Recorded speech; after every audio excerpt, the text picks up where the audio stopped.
నమస్కారం. ఈరోజు మనం పీఎం పోషణ్ పథకం గురించి కొంచెం లోతుగా మాట్లాడుకుందాం. మన దగ్గర ఒక విశ్లేషణాత్మక వ్యాసం ఉంది, దాని ఆధారంగానే ఈ చర్చ. అసలు ఈ పథకమేంటి, లక్ష్యాలు, అమలు తీరు ఇవన్నీ వివరంగా చూద్దాం. ఆ తప్పకుండా. చాలామంది ఏమనుకుంటారంటే ఇది పాత మధ్యాహ్న భోజన పథకమే, పేరు మార్చారు అంతే అని. కానీ అది కాదు. అంటే ముఖ్యంగా పిల్లల్లో పోషకాహార లోపం తగ్గించాలి, వాళ్ళ ఆరోగ్యం మెరుగుపరచాలి, ఆ తర్వాత విద్యా ప్రమాణాలు కూడా. అందుకే దీనికి పోషణ్ శక్తి నిర్మాణ్ అని కూడా అంటున్నారు. అంటే పోషణ్ ద్వారా శక్తి నిర్మాణం, పోషకాహారం, విద్య రెండూ కలిపి చూడాలన్నది ఆలోచన. అవును, ఆ పేర్లోనే ఉంది కదా, పోషణ్ శక్తి నిర్మాణ్. బావుంది. మరి ఈ పథకంలో ఆ వ్యాసంలో చెప్పినట్టు కొన్ని కొత్త అంశాలు కూడా చేర్చారట. తిథి భోజనని, స్కూల్లో తోటల్ని. నిజమే. తిథి భోజన్ అనేది అదొక మంచి కాన్సెప్ట్. సమాజం కూడా భాగస్వామ్యం అవ్వాలనేది దాని ఉద్దేశం. ఎవరైనా పండగలకి, ప్రత్యేక రోజుల్లో లేదా వాళ్ల ఆప్తుల జ్ఞాపకార్థంగా పిల్లలకు మంచి భోజనం పెట్టొచ్చన్నమాట. అలాగే వోకల్ ఫర్ లోకల్ అంటున్నారు గదా, స్థానికంగా పండించిన కూరగాయలు, ధాన్యాలు వాడటం, అంటే అక్కడి రైతులకే సహాయం చేసినట్టుంటుంది. ఇవన్నీ ఇందులో భాగమే. ఓ, అంటే పిల్లలకే కాదు, సమాజానికి, స్థానిక రైతులకి కూడా మేలు జరుగుతోందన్నమాట. బావుంది. అయితే మరి ఏ పథకమైనా కొన్ని ఇబ్బందులుంటాయి కదా, సవాళ్లుంటాయి. వాటి గురించి వ్యాసంలేమైనా ఉందా? ఖచ్చితంగా. ఏ పథకమైనా ఆశయం బాగున్నా అమల్లో కొన్ని సమస్యలొస్తాయి. ఈ వ్యాసం కూడా కొన్ని ముఖ్యమైన సవాళ్ల గురించి చెప్పింది. ప్రధానంగా ఆహారం నాణ్యత, పరిశుభ్రత.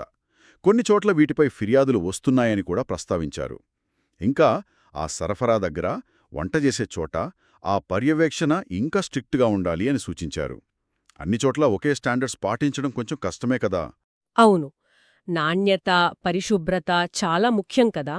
మరి ఈ పర్యవేక్షణ లోపాలు సరిదిద్దడానికి ఏమైనా చెప్పారా, లేదా ఇంకేమైనా ప్రాక్టికల్ ఇబ్బందులున్నాయా? ఆ వ్యాసం ప్రకారం కొన్ని రాష్ట్రాలు సోషల్ ఆడిట్స్ చేస్తున్నాయి, కానీ అవి ఇంకా పెరగాలి. సడన్గా ఫుడ్ శాంపిల్స్ టెస్ట్ చేయడం, కిచెన్ హైజీన్ కోసం ఖచ్చితమైన రూల్స్ పెట్టి వాటిని ఫాలో అయ్యేలా చూడటం, ఇవన్నీ అవసరం అని చెప్పారు. సప్లయర్స్ని ఎన్నుకోవడంలో పారదర్శకత ఉండాలి. క్వాలిటీ కంట్రోల్ సిస్టమ్ ఇంకా బలంగా ఉండాలి. ఇలా కొన్ని పరిష్కారాలు సూచించారు. అర్థమైంది. సరే, ఈ సవాళ్లు ఇలా ఉంటే మరి పథకం వల్ల కలిగే మంచి ఫలితాలు, పాజిటివ్ ఇంపాక్ట్స్ గురించి కూడా ఉంటుంటుంది కదా. పిల్లల ఆరోగ్యం మీద, చదువు మీద ప్రభావం ఎలా ఉంది? నిస్సందేహంగా చాలా మంచి ఫలితాలున్నాయి. పిల్లల ఆరోగ్యం మెరుగుపడుతోంది. అంతకన్నా ముఖ్యంగా బడికి వచ్చే పిల్లల సంఖ్య పెరిగింది. అంటే హాజరు శాతం పెరిగింది. మధ్యలో బడి మానేసేవాళ్లు కూడా తగ్గారు. ఇది చాలా స్పష్టంగా కనిపిస్తోందని గణాంకాలతో సహా ఇచ్చారు వ్యాసంలో. ముఖ్యంగా గ్రామీణ ప్రాంతాల్లో, కొంచెం వెనుకబడిన ప్రాంతాల పిల్లలకు ఇది నిజంగా ఒక వరం లాంటిది. మంచి భోజనం దొరకడం వల్ల పిల్లల్లో ఏకాగ్రత పెరుగుతోంది, చదువు మీద శ్రద్ధ పెట్టగలుగుతున్నారని కూడా కొన్ని స్టడీస్ చెప్తున్నాయట. ఆహా, అంటే కేవలం కడుపు నింపడమే కాదు, వాళ్ల మానసిక ఎదుగుదలకు, చదువుకో కూడా ఇది హెల్ప్ చేస్తుందన్నమాట. అవును అవును. పిల్లల సమగ్రాభివృద్ధికి ఇది చాలా ముఖ్యం. మనం దీర్ఘకాలికంగా ఆలోచిస్తే ఇది దేశ మానవ వనరుల అభివృద్ధికి ఒక బలమైన పునాది వేస్తోంది. ఆరోగ్యంగా చదువుకున్న తరమే కదా దేశానికి అసలైన ఆస్తి. దీన్ని కేవలం సంక్షేమ పథకంలా చూడకూడదు. ఇది దేశ భవిష్యత్తుకు పెట్టుబడి అన్నమాట. ఆరోగ్యం, సమాజ భాగస్వామ్యం, స్థానిక ఆర్థిక వ్యవస్థ, ఇలా చాలా అంశాల్ని కలుపుతున్న ఒక పెద్ద వ్యూహం అనిపిస్తోంది. కరెక్ట్, సరిగ్గా చెప్పారు. అయితే ఇక్కడ మనం ఆలోచించాల్సిన ఇంకో విషయం ఉంది.